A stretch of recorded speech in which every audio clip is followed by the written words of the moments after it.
How many sanctuary cities do you actually have in Texas? Well, right now, Brian, sanctuary cities are banned in the state of Texas. I think Texas either is the first or maybe the only state in the United States that passed a law banning sanctuary cities. But what's going on in Philadelphia is like an Alice in Wonderland story where it's topsy-turvy, where the mayor is blaming ICE or the federal government for trying to enforce the laws for being the cause of this rape. That is insanity.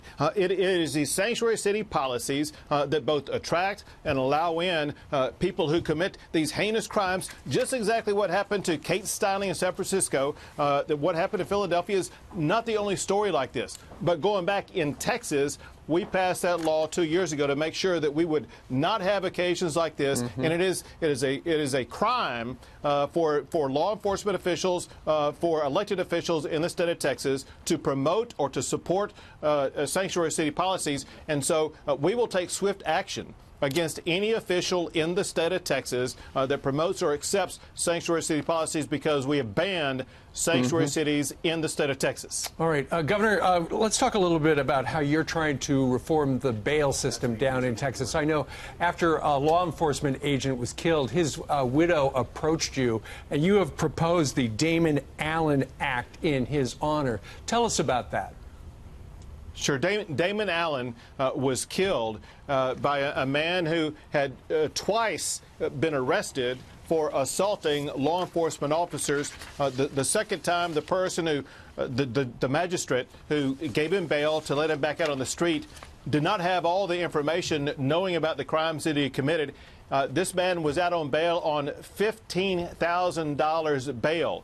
And on Thanksgiving Day, he gunned down Damon Allen. Damon Allen was a member of the Texas Department of Public Safety who pulled over this criminal for speeding. And while he was writing up the ticket, the criminal came out and gunned down Damon Allen. Bottom line is, what we want to do is several things. We want to make sure that all magistrates who are going to allow bail have full information across the state of Texas about any crimes that may have been committed by the person who is seeking bail. But secondly, with an emphasis on any crimes against law enforcement officers, and we want to make sure that it's the highest level of court judge, which is state district judge in the state of Texas, that will be making that bail decision, as opposed to what happened in this case, which was the justice of the peace. In Texas, justices of the peace are not required to have a law degree. Bottom line, we want to do more to protect the law enforcement officials themselves so we can have a safer Texas. You're also growing the economy down in Texas. Job growth in Texas has surged ahead of the nation. Annualized job growth in Texas through June is 3.6%. How you doing that? Well, the Texas economy is on fire, and I'll add one more stat to it, and that is we have 1,000 people moving to the state of Texas every single day. And the reason is because Texas is the home of economic opportunity. And here's how we do it. The formula is simple and is replicable, meaning that every state could do this. And that is, we have low taxes and try to cut taxes.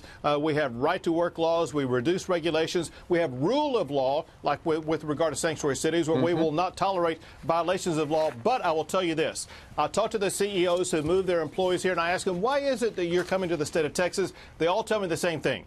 Texas has the best workforce in the United States. And so we promote economic opportunity, we promote free enterprise, and that is what attracts all these entrepreneurs and businesses to the state of Texas, because they know they can grow here and expand here. And no state tax. And nice weather. And, all right. And no income tax. There you go. All right. Governor Greg Abbott joining us from Austin, Texas, the capital city. Governor, thank you. Thanks, Governor.